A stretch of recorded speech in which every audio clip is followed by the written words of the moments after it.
আর শুরুতেই নজর রাখবো ডোনাল্ড ট্রাম্পের আস্ফালন থামছে না। ভারতের উপর আরো শুল্ক চাপানোর হুমকি। রাশিয়া থেকে তেল কেনা বন্ধ করেনি ভারত। নয়াদিল্লির সিদ্ধান্তে একের পর এক হুঁশিয়ারি ট্রাম্পের।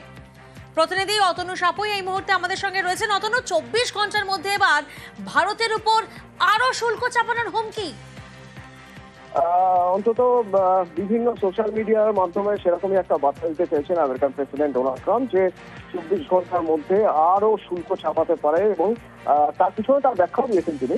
তার পিছনে তিনি ব্যাখ্যা দিচ্ছেন যে পিছনে যথেষ্ট কারণ রয়েছে বলে তিনি দাবি করছেন। তিনি বলছেন যে প্রথমত তারা গুড ট্রেডার, তারা ভালো ব্যবসা করতে চান, তারা বরাবর ভারতের সঙ্গে ভালো ব্যবসা করেছেন, কিন্তু ভারত ভালো ব্যবসা করতে দেয়নি আমেরিকাকে।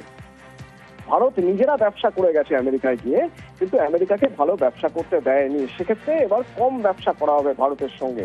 দ্বিতীয়ত কি ব্যাখ্যা দিয়েছেন, কি যুক্তি দিয়েছেন, যা তিনি আগেও তার সোশ্যাল টুইটে লিখেছিলেন, কি না ইউক্রেনের মানুষকে খুন করছে যারা, তাদের সঙ্গে ব্যবসা করছে ভারত। সুতরাং তাদের কাছ থেকে তেল কিনে ভারত সেটা আবার খোলা বাজারে দেখছে, তাদের সঙ্গে ব্যবসা করতে গেলে তাহলে আরো বেশি শুল্ক চাপানো উচিত।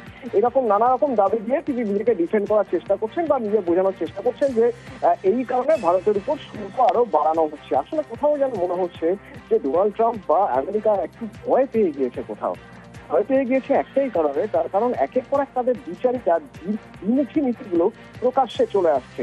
যেমন আমরা যদি দেখি, এর আগেই আমাদের বিদেশ মন্ত্রক থেকে জানিয়ে দেওয়া হয়েছিল যে যুক্তি দেখাচ্ছে আমেরিকা যে রাশিয়ার থেকে নাকি ভারত তেল কিনছে আর কেউ রাশিয়ার সঙ্গে ট্রেড করছে না, সেই যুক্তি সম্পূর্ণ ভুল। বরং প্রমাণ দেখিয়ে দিয়েছিল যে রাশিয়ার সঙ্গে আমেরিকা এবং ইউরোপীয় ইউনিয়ন তারা যথেষ্ট পরিমাণে ট্রেড করছে এবং যে নিউক্লিয়ার রিঅ্যাক্টরের কাজ আমেরিকা করে তার যাবতীয় ইউরেনিয়াম তারা রাশিয়ার থেকেই নিচ্ছে। তো সেখানেই মনে হয় কোথাও একটা ভয় পেয়ে আরো বেশি আগ্রাসী মনোভাব দেখাচ্ছে, একেবারে আরো বেশি আগ্রাসী মনোভাব। ধন্যবাদ অতনু। ইতিমধ্যেই ট্রাম্পকে কড়া বার্তা দিয়েছে ভারতও। কোনো এক দেশের মাতব্বরি বরদাস্ত নয়, স্পষ্ট করে দিয়েছেন বিদেশ মন্ত্রী S Jaishankar. We live in complicated and uncertain times.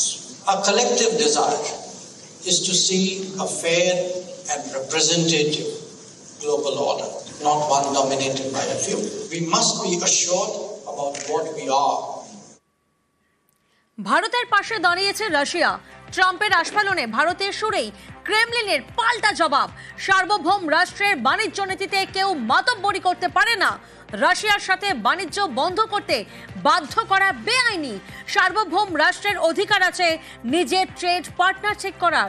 ট্রাম্পের হুঁশিয়ারি নিয়ে তোপ ক্রেমলিনের মুখপাত্রের।